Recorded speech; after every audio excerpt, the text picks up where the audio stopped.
Sir మాకు తెలిసిన వాళ్ళకి 10 ఎకరాల భూమి ఉంది సార్. వాళ్ళ భూమి అయితే ఒకళ్ళు కబ్జా చేశారు సార్. ఇదేంటి ఇలా కబ్జా చేశారని చెప్పి అడగడానికి వెళ్తే నీ మీద ఎస్సీ ఎస్టీ యాక్ట్ చేస్తాం. అవునండి, ఇది ఏంటంటే ఎస్సీ ఎస్టీ అట్రాసిటీ యాక్ట్ అంటారు.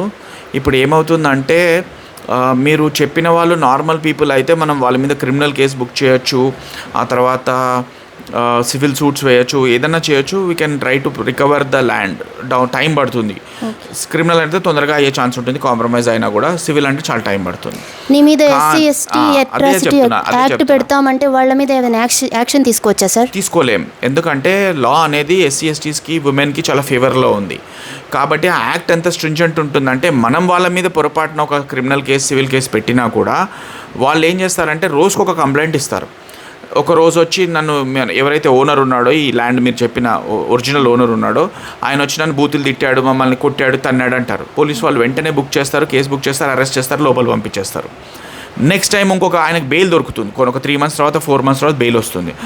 అప్పుడు మళ్ళీ ఏం చేస్తారు, ఇతను మళ్ళీ ఇంకొక పర్సన్, వాళ్ళ ఇంట్లో పర్సన్ ఇంకొకళ్ళు వస్తారు. ఇతను రాకపోయినా సరే మళ్ళీ ఇంకో కంప్లైంట్ పెడతారు.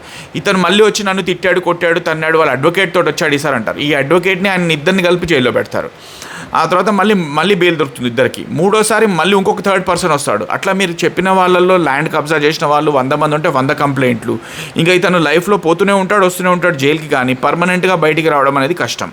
సో ఎస్సీ ఎస్టీస్తో గొడవ పెట్టుకోవడం అనేది చాలా బుద్ధి తక్కువతనం అవుతుంది. అది రికమెండెడ్ కూడా కాదు. నాకు తెలిసిన వాళ్ళు కూడా ఇలానే వచ్చారు, మొన్న మధ్య వచ్చి ఇలా చెప్పారు. నేను అన్నాను, నేను మాత్రం టచ్ చేయను ఇలాంటి కేసెస్. ఎందుకంటే నువ్వు జైలుకి పోతావు, నో ప్రాబ్లం, నీది ల్యాండ్ కాబట్టి. ఇప్పుడు నేను టచ్ చేస్తే నా మీద కూడా పెట్టేస్తారు వాళ్ళు, నేను కూడా వెళ్ళాల్సి వస్తుంది. అది అబద్ధం కేసు అయినా నేను లైఫ్ లాంగ్ ఫైట్ చేసుకుంటూ కూర్చోవాలి. ఎందుకంటే ఎస్సీ ఎస్టీ యాక్ట్లో తిట్టాడు అని ఒక పర్సన్ చెప్తే, ఎవరైతే ఆ కమ్యూనిటీకి బిలాంగ్ అవుతారో దాంట్లో ఒక ప్రిజంప్షన్ ఉంది. అంటే లా ఏమని ప్రెజ్యూమ్ చేస్తుంది అంటే ఇతను తిట్టాడు అనే ప్రెజ్యూమ్ చేస్తుంది.